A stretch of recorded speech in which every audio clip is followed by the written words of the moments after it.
रोहित की दीदी समीक्षा की शादी अर्पित से हुई थी। रोहित 20 साल का था जो कि अपना पूरा दिन मोबाइल पर ही निकालता था। कभी पबजी खेलता तो कभी यूट्यूब चलाता। एक दिन अर्पित और समीक्षा समीक्षा के मम्मी पापा से मिलने आते हैं और देखते हैं कि रोहित मोबाइल से हटने को तैयार ही नहीं है। अरे रोहित, तुम्हारी तो आईआईटी की परीक्षा है ना? तुम तैयारी नहीं कर रहे हो परीक्षा की? वो सब तो मोबाइल पर ही हो जाएगा। ये देखिए, ये है गूगल। इससे जो भी पूछो वो सब बता देता है। तो आखिर कागज क्यों बर्बाद करूं? अरे पर तुम इन प्रश्नों की तैयारी बिना लिखोगे कैसे? उसमें क्या है? ये देखिए, नोटपैड बिल्कुल कॉपी जैसा है, इसी पर कर लूंगा। हम जब तुम्हारी उम्र के थे तब हम दोस्त मिलकर प्रश्न हल किया करते थे। उससे हमारी हैंडराइटिंग की भी प्रैक्टिस हो जाती थी और समय का भी अंदाजा लग जाता था। और फिर साथ में हम एक दूसरे की मदद भी कर देते थे अगर कोई अटक जाए तो। आपका जमाना अलग था जीजा जी। अभी जमाना फास्ट और स्मार्ट हो गया है। जमाना क्या, अब तो फोन भी स्मार्ट हो गया है। समय के साथ बदलना पड़ता है जीजा जी। अब बस भी कीजिए आप। हर चीज को लेक्चर में बदल देते हैं। रोहित अच्छा कर लेता है परीक्षा में।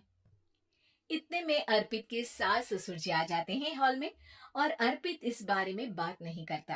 हालांकि अर्पित को लगता तो है कि पूरी तरह मोबाइल पर लगे रहना सही नहीं है, पर वो इस बात को और नहीं छेड़ता। ऐसे ही 2 दिन निकल जाते हैं। समीक्षा, मुझे काम से फोन आया था, मुझे वापस काम पर लौटना पड़ेगा। पर हमें आए हुए तो 2 ही दिन हुए हैं। अभी चले गए तो माँ और पापा को अच्छा नहीं लगेगा ना। अच्छा ठीक है, तुम रुक जाओ, मैं काम खत्म करके फिर लौट आऊंगा। एक काम कीजिए ना, परसों रोहित भी परीक्षा के लिए निकलेगा।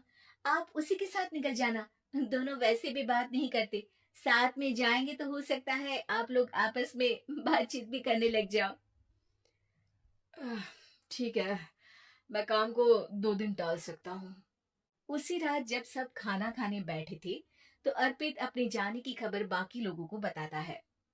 मुझे काम के लिए वापस जाना होगा। अरे बेटा, पर अभी तो तुम आए हो, इतनी जल्दी चले जाओगे? नहीं माँ जी, समीक्षा यहीं रहेगी और मैं जल्दी काम खत्म करके वापस आ जाऊंगा। अब ठीक है, काम भी जरूरी है। वैसे कब निकलोगे बेटा? 2 दिन में। मैंने सुना है कि उस दिन रोहित को भी परीक्षा के लिए जाना है, तो कल मैं दोनों की टिकट करा लेता हूँ बुक। मेरी टिकट रहने दीजिए जीजा जी, मैं तो फोन से ही करवा लूंगा। हाँ, पर कोई दिक्कत हो गई तो? अरे कोई दिक्कत नहीं होती जीजा जी, फोन सब कर सकता है।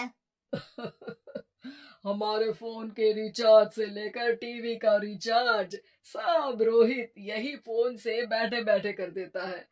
अब ये नई चीज तो हमारे समझ के परे है, पर अच्छा है कि रोहित जानता है।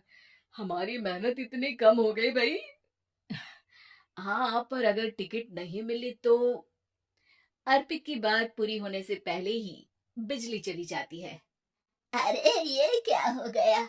आपने बिजली का बिल भर तो दिया था ना? अरे नहीं, मैं तो भूल गया था। अरे टेंशन मत लो माँ। देखा जीजा जी, आप बिजली का बिल भी भर सकते हो। समय बदल गया है। एक बार फिर अर्पित इस बात पर बहस नहीं करता। अगले दिन जाकर अपनी टिकट करवाता है और पैकिंग कर रहा होता है जब शाम को अचानक से रोहित के चिल्लाने की आवाज आती है। नहीं, प्लीज प्लीज हो जा, ऐसा मत कर यार, प्लीज हो जा। अरे क्या हो गया रोहित?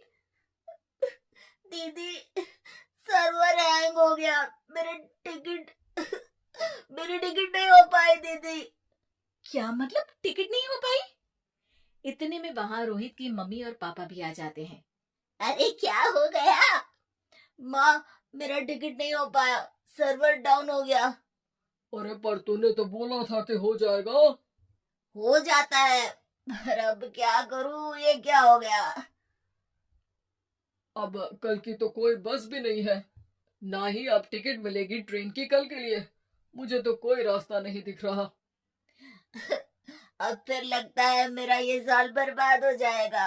घर पर एकदम से दुख का माहौल छा जाता है और सब रोहित को डांटते हैं, पर इतने में अर्पित वहां आ जाता है। आप सब रोहित को क्यों डांट रहे हैं? आपने ही तो उसे बढ़ावा दिया था ना। लेकिन इसकी लापरवाही के कारण इसकी परीक्षा छूट जाएगी। इसने तो हमसे कहा था कि टिकट हो जाएंगे। हे भगवान, अब क्या होगा? चिंता करने की कोई बात नहीं है। मैंने एक एक्स्ट्रा टिकट करवा ली थी।